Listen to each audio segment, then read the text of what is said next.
Alongside me is Andrew Cave, Head of Policy and Public Affairs at the FSB. Thank you so much for joining us. In terms of what we are expecting from the Chancellor today, we're kind of hoping maybe for a little bit of confidence boost. Is it what we're going to get, especially for small businesses? It's certainly what we're hoping for. Where there's been a lot of talk about growth, but in practical terms, growth means hundreds of thousands of small businesses taking a risk, taking on a new contract, an extra member of staff. But to do that, they need to have confidence that there is going to be stability in the medium term.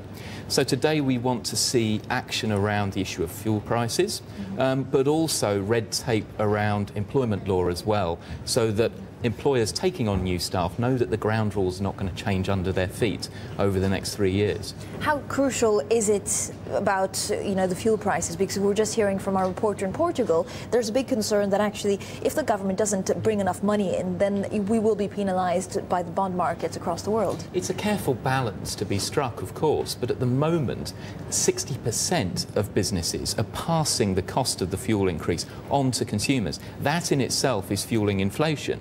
And it's stopping businesses from having the confidence to grow because they don't know next week or next month what their overheads are going to be. So that's why we've called for a fuel duty stabiliser.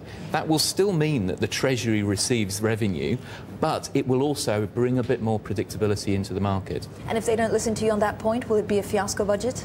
It won't be a fiasco budget. It just won't go as far as we need for small businesses to get back to growth sooner than we want them to. How difficult is it for small businesses at the moment? We're just speaking to the chief executive of Sainsbury's, and he was saying it's even tough for them. So how many companies have had to close down, or how many do you actually forecast will close down if the current state of the economy remains? The issue now isn't so much about small businesses closing down. We lost a lot of small businesses during the recession, but confidence levels continued to plummet last year.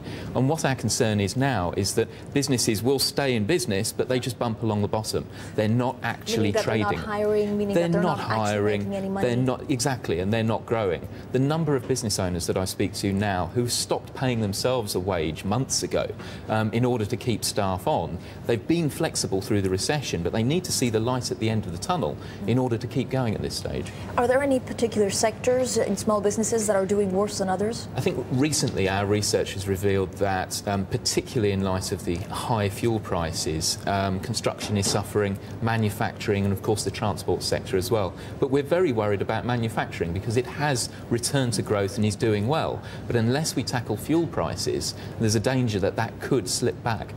Andrew, I was wondering, how concerned are you about actually rising interest rates? Because once they go up, then it means that, of course, the shops that people are leasing will go up and their costs of financing in general will go up.